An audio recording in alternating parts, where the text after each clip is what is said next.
세럼이라고 하는 거는요, 두 가지를 제대로 못하면은 비싼 걸 쓰는 게 의미가 없는 거죠. 가장 큰 한 실수는 바르는 양이에요. 이거는 과학적으로 증명된 걸 제가 말씀드릴게요. 한 부위당 1방울씩. 두 번째 같은 경우에는 나에게 맞지 않는 제품을 바른 거, 들어가 있는 세럼, 그리고 이 들어간 거, 요거는 비추예요. 다만 어떤 게 도움이 되냐면요, 네, 요즘 환절기라서 그런지 저희가 평소에 쓰는 스킨로션만으로는 부족한 느낌이 들거든요. 이럴 때 추천해 주실 만한 피부 관리법이 있을까요? 이럴 때는 피부 수분이 부족하다는 뜻이기 때문에 제품 하나를 추가해 주는 게 좋긴 해요. 예를 들면 스킨 또는 토너 바르고 로션 또는 크림을 바르게 되잖아요. 그러면 부족하다 느끼면은 세럼과 같은 필요한 성분들을 추가해 볼 수가 있을 것 같아요. 세럼을 바르고 효과를 보지 못했다는 분들도 계시고 한데, 그런 경우에는 두 가지가 있을 수 있어요. 첫 번째 같은 경우에는 나에게 맞지 않는 제품을 바른 거, 두 번째 같은 경우에는 올바르지 않은 방법으로 바르는 거죠. 그래서 이 두 가지를 제대로 못하면은 우리가 원하는 효과를 얻을 수가 없다고 보시면 돼요. 그러면 오늘 세럼에 대해서 설명해 주실 수 있으실까요? 그럼요. 제가 오늘 세럼에 대해서 어떤 세럼을 바르는 게 좋고 어떤 방식으로 발라야 되는지 자세하게 설명을 드리겠습니다.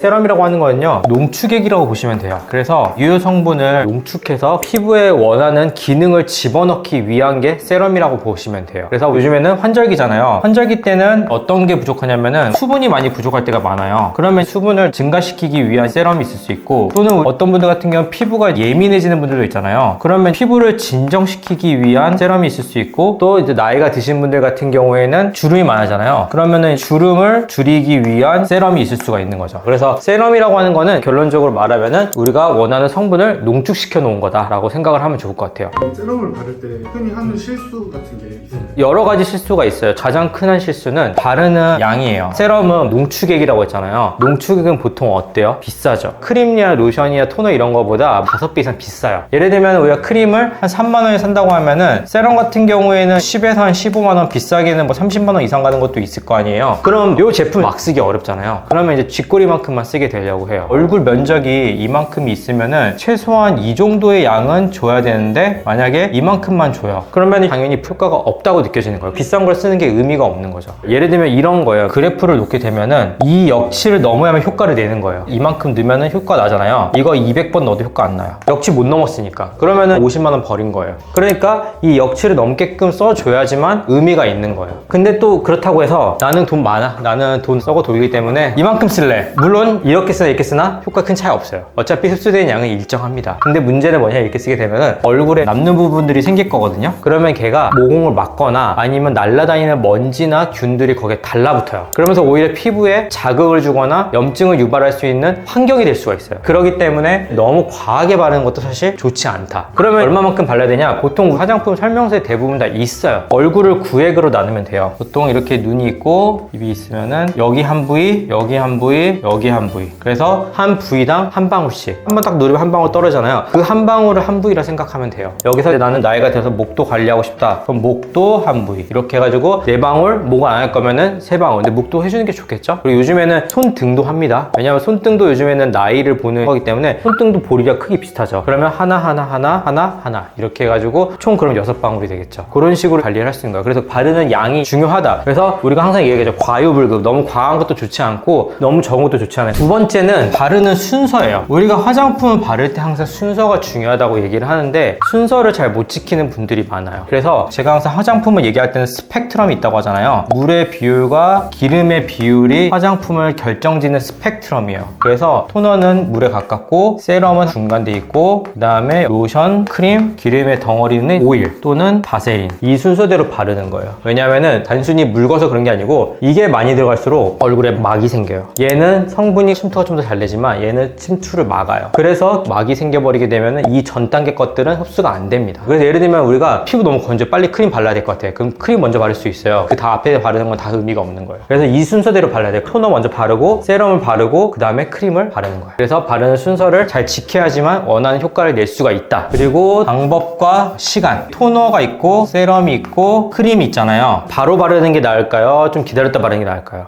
기다렸다가 하는 게 나을 것 같죠? 한 개 바르고 나서 충분히 흡수된 다음에 다른 거 바르고 해야 될 것 같잖아요. 근데 우리가 여기 전 단계에서 뭐를 했어요? 세안을 했죠. 세안을 하는 순간 TEWAL이 증가해요. 이게 뭐예요? 경피 수분 손실이에요. 세안을 한 다음에 바로 수분 손실이 시작이 돼요. 그래서 세안을 시작하는 순간 땡 한 다음부터 5분에서 10분 지난 다음부터 경피 수분 손실도가 50% 이상 증가해요. 그래서 세안을 제일 길게 하지 말라고 하는 거예요. 길수록 수분 손실이 심해지는 거기 때문에 세안 후에 토너를 즉각 발라줘야 돼요. 그 다음에 토너는 뭐가 많아요? 물이 많죠. 날아가는 거예요. 얘는 수분을 주는 게 아니라 피부를 정돈에는 두 가지가 있습니다. 청소와 안정화. 그래서 제가 세안을 항상 세게 하지 말라는 이유 중 하나가 뭐냐면 우리가 토너를 바르기 때문이에요. 세안을 조금 해서 노폐물이 한 10% 20% 정도 남아있어요. 그럼 토너가 남은 찌꺼기를 100%는 아니지만 좀 더 정리를 해줍니다. 날아가면서. 그래서 청소를 해주고요. 두 번째는 우리가 세안하게 되면 pH가 알칼리성으로 올라가죠. 근데 우리 피부 표면은 약산성일 때 제일 건강해요. 근데 토너는 pH를 약산성으로 만들어줍니다. 그렇기 때문에 토너를 바로 발라줘야 돼요. 다만 얘는 물의 비율이 높아요. 그리고 아까 날아간다고 했잖아요. 좀 오래 놔두면요. 그때부터 수분 손실이 또 일어나요. 그래서 세럼을 30초 이내에 발라줘야 돼요. 근데 세럼 같은 경우는 기름이 조금씩 들어갑니다. 그리고 성분에 따라 또 달라요. 예를 들면은 레티놀이라든지 비타민 C가 들어가는 제품들이 있어요. 그런 제품들은요. 유효 성분이 활성화될 때까지 시간이 필요해요. 그러면은 세럼을 바르고 나서 3분에서 5분 정도 지나서 크림을 발라주는 게 좋습니다. 유효 성분이 달라서. 근데 비타민 C나 레티놀이 들어간 성분이 아니다. 그러면 한 1분 30초 정도에서 2분 정도 지난 다음에 기름기가 들어가 있는 유효 성분이 흡수되고 나서 크림을 발라주는 게 좋아요. 그 이유는 뭐냐면은 흡수가 안 된 상태에서 크림을 바르면은 손을 밀잖아요. 이렇게 밀면서 날아가요. 성분들이. 그래서 얘는 1에서 2분 정도로 지난 다음에 크림을 발라주는 게 좋다 생각을 하시면 돼요. 그리고 방법은 어떤 게 있냐면 이건 순서였지만 그냥 얼굴에 3번을 다 떨어뜨리지 말고 한쪽에 한 방울 떨어뜨리고 여기 세 번째, 네 번째 손가락 두 개를 이렇게 쓱쓱 발라요. 안에서 바깥으로. 인플루언서에 도와주는 방식으로 이렇게 아래에서 위로 해서 쓸어 올립니다. 그렇게 한 번 발라줘요. 그리고 반대쪽도 해주고 이마도 이렇게 발라줘요. 그렇게 발라주는 게 제일 좋아요. 근데 한 가지 다른 건요. 굳은 살이 있으면 안 돼요. 이러면 손상을 받아요. 그래서 가끔 이렇게 막 이렇게 하시는 분들 있거든요. 이러면 안 돼요. 제가 세안할 때 최대한 손이 안 닿게 하라고 하잖아요. 그게 왜 그러냐면은 피부의 마찰을 줄이는 거예요. 피부의 마찰이 늘어나면은 피부에 있는 세라마이드라든지 지질이라든지 피부 보호막들이 다 쓸려 나가요. 그렇기 때문에 우리가 이 두 손가락 잘 많이 안 쓰잖아요. 세 번째, 네 번째 잘 안 쓰거든요. 요걸로 발라주는 게 제일 부드러워요. 그래서 여기서 가끔 또 하나 오해하시는 게 있는데 두드리는 거.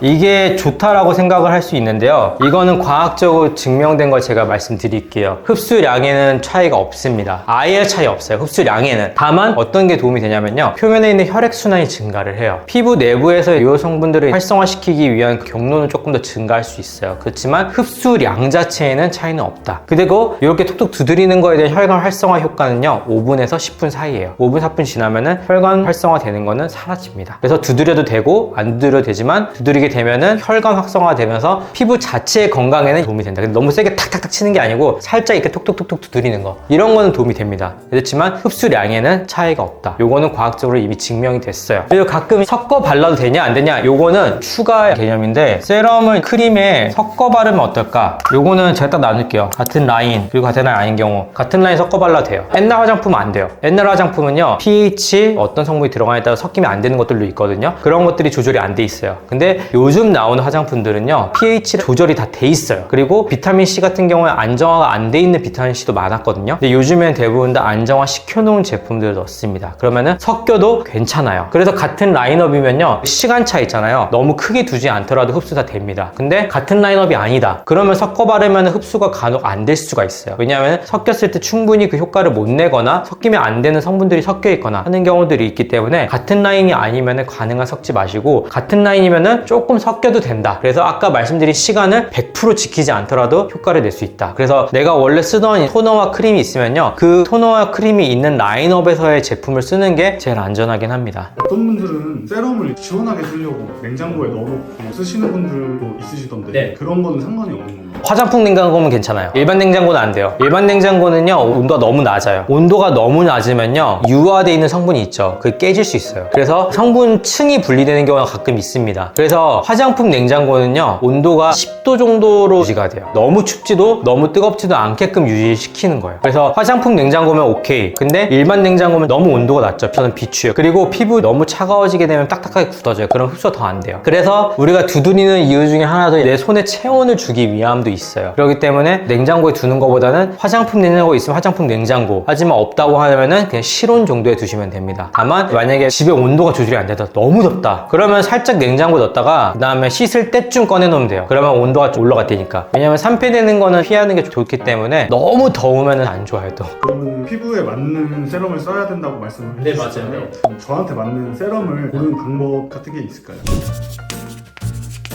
환절기 때 수분이 부족해졌잖아요. 그러면 수분이 부족하면은 수분을 보충해 줄 수 있는 거, 예를 들면은 히알루론산이 들어가 있는 세럼, 그리고 햇빛이 많을 때 그러면 산화 스트레스가 심하겠죠. 그럼 산화 스트레스를 줄이기 위해서 비타민 C가 들어간 거, 그리고 주름이 많이 느낀다 라고 하면은 레티놀이 들어간 거, 이런 종류에 따라서 대표적으로 골라볼 수 있을 것 같아요. 그래서 이런 분들이 있어요. 나는 월요일은 이거 쓰고 화요일은 이거 쓰고 수요일은 이거 쓸 거야. 이건 비추예요. 저는 한 개를 다 쓰고 다른 걸 쓰라고 해요. 의견이 다를 수 있어요, 어떤 분들은. 근데 저는 왜 그러냐면 이유는 두 가지가 있는데, 첫 번째는 제품의 다양성이 항상 좋지는 않기 때문이에요. 월요일날 이걸 했는데 화요일날 갑자기 다른 성분이 들어오고 수요일날 갑자기 다른 성분이 들어와 버려요. 그럼 피부가 자극을 더 강하게 느껴가지고 이 피부 내구도가 더 빨리 줄어들 수가 있어요. 우리 피부 내구도는 피부를 얼마만큼 손상을 주느냐에 따라서 떨어짐이 달라져요. 근데 이런 제품들 자체가 얘만 들어가 있는 게 아니잖아요. 화장품을 만들기 위해서 보존제도 들어가고 이것저것 다 넣는단 말이에요. 그러면은 성분이 다양하게 들어가면서 피부에 대한 자극을 늘릴 수가 있어요. 그게 첫 번째 이유고요. 두 번째는 뭐냐면은 화장품은 개봉하는 순간부터 유통기한이 있습니다. 근데 세럼 우리가 많은 양 써요? 많은 양 안 쓰죠. 근데 이거 다 번갈아가면서 쓰면은 유통기한이 근접해서 임박해서 쓰게 될 수밖에 없어요. 그러면은 산패가 될 수도 있고 효과가 더 낮아질 수가 있어요. 보관의 이슈가 있기 때문에 한 개 다 쓰고 그 다음에 한 개 쓰고 하는 게 무조건 좋습니다. 내가 환절기 때 좀 안 좋아져가지고 이거를 먼저 써요. 근데 수분이 가득한 계절이 와서 난 수분 쓸 필요 없어. 그러면 얘는 보관해놔요. 그리고 이제 이거 쓰기 시작해요. 그럼 얘 남아있죠. 그러면 수분이 다시 필요한 계절이 들어왔을 때 얘가 산패가 안 돼 있을까요? 돼 있을 확률이 높아요. 효과가 사라져 있을 확률이 높기 때문에, 그래서 한 가지만 다 쓰고 다 쓴 다음에 다음 거 쓰고 다음 거 쓰고 이렇게 하시는 게 좋아요. 어차피 산 인생은 많습니다. 우리가 아직 살 날이 많아요. 그렇기 때문에 충분히 다 쓰고 다음 거 쓰시는 게 좋습니다. 오늘은 환절기가 다가오면서 피부가 건조해지고 약해지기 시작하는 시절이 오고 있어요. 그래서 기초 제품에 더해가지고 한 가지 추가해 줄 수 있는 세럼에 대해서 자세히 알아봤는데, 오늘 이 영상을 통해서 세럼을 올바르고 좋은 방법으로 효과 있게 사용하시기 바랍니다. 그리고 오늘 영상이 도움이 됐다면 구독과 좋아요, 알림 설정 꼭 부탁드리고, 세럼을 바르고 싶은 분이 있다고 하면은 이 영상을 꼭 보고 바를 수 있도록 도와주시면 좋겠습니다. 감사합니다.